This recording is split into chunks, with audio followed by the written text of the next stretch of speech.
Hello again, my wine-loving friends! We are here, gathered again, at Wine O'Clock Central, to talk about wine in the Midwest. I am here with you, in my barn. You can see the hay here. This is where my horses live. There's some stalls over there. You know, this is how you know I'm not a wine snob. You know, who talks about wine from their barn with their hay behind them? I got green hair. No wine snobs allowed. Okay, anyway. So, last time on Wine O'Clock Central, we talked about red wine grapes. This time, we're going to talk about white wine grapes. Woo! Yeah! All right, so, you all know, about wines such as Chardonnay, Riesling, Sauvignon Blanc. You know, these are pretty common white wines in the world. Okay? Those are not made here around here. Those grapes that make those wines do not really grow in the Midwest. Those, again, are ones that need warmer climate. Okay, Riesling can grow in Washington State, Germany, etc. But it doesn't grow well when it gets to like -40. In the winter here, did you know? In Missouri, Nebraska, Iowa, Kansas, it gets like wind chill of -40. Okay, a lot of grapes don't grow well in that kind of climate. Okay, but here are some white wine grapes that do, and these make some pretty delicious wine. So let's talk about some of them. This first one is called Brianna. This is a fairly new grape. It was first grown in Wisconsin. It makes, you know, kind of sweet, semi-sweet, tropical fruit smell, taste of, and taste, you know, that kind of things like that. Tropical fruits, you know, when you smell it, when you taste it. It's what I would call a porch wine. That means that it's great for just sitting on the porch and sipping in the summer. It's got a nice taste like that. You can take some Brianna, eat some cheese with it, stuff like that. Make some good stuff. Brianna. That's one you've never heard of. All right, next. Next we have this one. This is called a Chardonnay. Chardonnay. Not Chardonnay. Chardonnay. However, it's probably called Chardonnay because it's trying to be like a Chardonnay. This is the closest thing you'll get, I think, to a Chardonnay in the Midwest. It's got similar kinds of flavors as a Chardonnay. So if you're looking for something that's like a Chardonnay in the Midwest, Chardonnay is what you're going to look for. All right, Chardonnay. All right, what do we got next? This one is called Edelweiss. Edelweiss, as you can probably guess, is supposed to be like a Riesling. And it is it's similar. Personally, I lived for 2 years in Germany. I love me some good German Riesling. And unfortunately, there is not really anything in the Midwest region or in the U.S. at all. I'm sorry, Washington State. I know you make a lot of Riesling, but none of them are like the ones from Germany.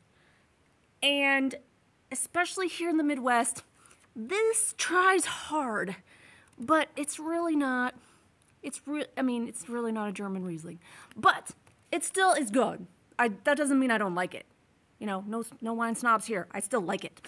And they make a pretty good one at Hermanhof in Herman, where they make wine in the German way. So they use the Edelweiss grapes, and they make a wine that they try their best to make like a Riesling, and it's pretty good.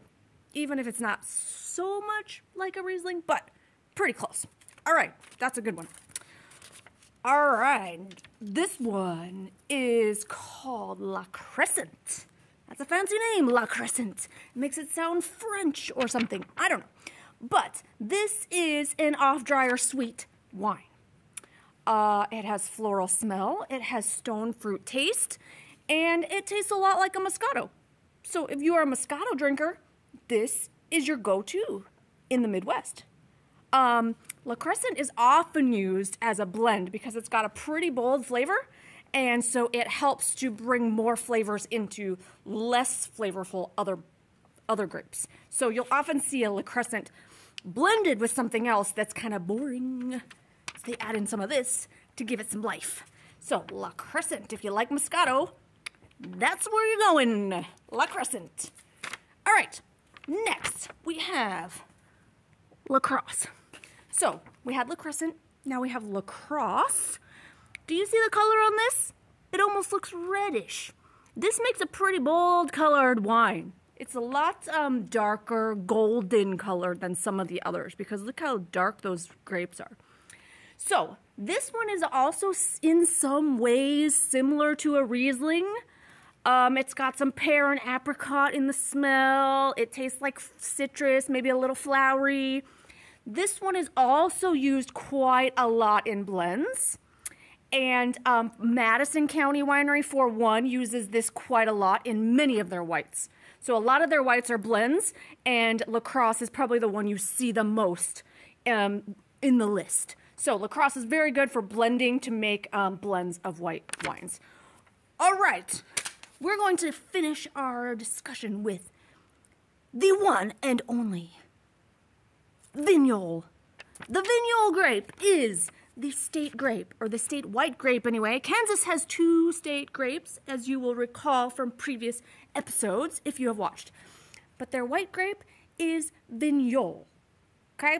This is spelled like Vignoles, but it's pronounced Vignoles. Okay? Vignoles. Now, this is a very versatile wine. It makes, you can make it super sweet. There are different ways to make it. It often makes a good dessert wine because it's kind of fruity and things like that. It often has apple flavor, peach, things like that. Okay, here's the thing though. Vignoles is one of the most popular single grapes to make wine out of. So a lot of the others you'll see in blends. Brianna is often made by itself, but a lot of the others you'll see in blends. Edelweiss is never blended, I don't think. But the La Crosse, the La Crescent, you'll often see those in blends. Vignoles, you might see some blends, but you'll often will see Vignoles by itself. It's just a wine made out of Vignoles. Okay, here's the thing.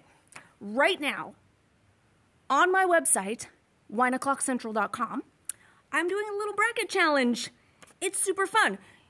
I have been trying to find the best Vignoles in the land. Okay, now, not really, because I can't drink all the Vignoles in all the Midwest region.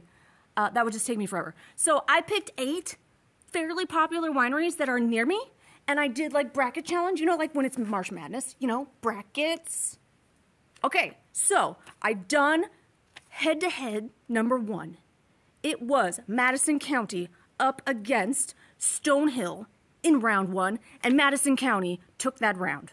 Okay, I got, coming up, we've got Jowler Creek, we've got, who else do I have? I have Hollyfield, I have Fence Styles, I have Grindstone Valley. I think that's all of them. But that is on my website, so check that out. I'm doing that in my blog, and in a few weeks, I will do the final round as a YouTube video, so be watching for that. And if you want to make sure you see that, don't forget to subscribe, and then you will get a notification for when I post that. So, you have learned some stuff about white wine grapes in the Midwest. So, if you like this content, you should subscribe to this page and also check out wineoclockcentral.com. Thanks for watching.